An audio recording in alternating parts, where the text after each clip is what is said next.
মুস্তাফিজুর রহমানের জায়গায় যদি সৌম্য সরকার কিংবা লিটন কুমার দাস হতো, তাহলেও কি বিসিসিআই একই সিদ্ধান্ত নিত? এমনই প্রশ্ন ছুড়ে দিয়েছেন কংগ্রেস নেতা শশী থারুর। মুস্তাফিজুর রহমানের বিপক্ষে চলে গেছে গোটা ভারত, তবে আগে থেকেই মুস্তাফিজুরের পাশে দাঁড়িয়ে থাকলেন এবং বাংলাদেশি পেসার মুস্তাফিজুর রহমানকে আইপিএল থেকে বাদ দেওয়ার নির্দেশ দেওয়ায় ভারতীয় ক্রিকেট বোর্ডকে কড়া সমালোচনা করেছেন ভারতের সাবেক পররাষ্ট্র প্রতিমন্ত্রী এবং ভারতের এই কিংবদন্তি রাজনীতিবিদ শশী থারুর। প্রশ্ন তুলেছেন, আমরা আসলে কাকে শাস্তি দিচ্ছি? একটি দেশকে, একটি ব্যক্তিকে, নাকি তার ধর্মকে? তার অভিমত, বাংলাদেশের সংখ্যালঘুদের উপর হামলার বিষয়কে ক্রিকেটের সঙ্গে জড়ানো ঠিক নয়। খেলাধুলার উপর রাজনৈতিক ইস্যুর চাপ দেওয়া মোটেও উচিত নয়। আমার অবস্থান পরিষ্কার, আমাদের উচিত কিছু বিষয়কে অন্য বিষয় হিসেবে আলাদা রাখাই ভালো।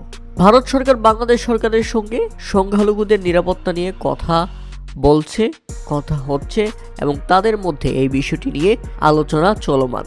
এই বার্তা অব্যাহত থাকা দরকার। তবে মুস্তাফিজুর রহমানকে এই ইস্যু দিয়ে বিতর্ক করে সেখান থেকে তাকে অপমান করাটা মোটেও উচিত হয়নি ভারত সরকারের। শুধু এখানেই শেষ নয়, তিনি আরও বলেছেন, বিশেষ করে এখন যদি বিসিসিআই নন্দনীয়ভাবে মুস্তাফিজুর রহমানকে বাদ দেওয়ার সিদ্ধান্ত নেয় এবং সংশ্লিষ্ট বাংলাদেশি খেলোয়াড়টি যদি মুস্তাফিজুরের পরিবর্তে লিটন দাস বা সৌম্য সরকার হতো, তাহলে কি হতো? এখানেও কি ভারত সরকার একই শাস্তি দিত? তাহলে ভারত সরকার আসলে কাকে শাস্তি দিচ্ছে? একটি দেশকে, একজন ব্যক্তিকে, নাকি তার ধর্মকে? খেলাধুলাকে এভাবে নির্বিচার রাজনৈতিক রঙে রাঙানো আমাদের কোনো নৈতিকতার মধ্যে পড়ে না। ভারত সরকার হুঁশিয়ার।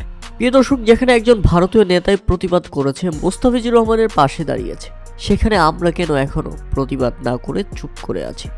বয়কট করুন ভারতের সবকিছু।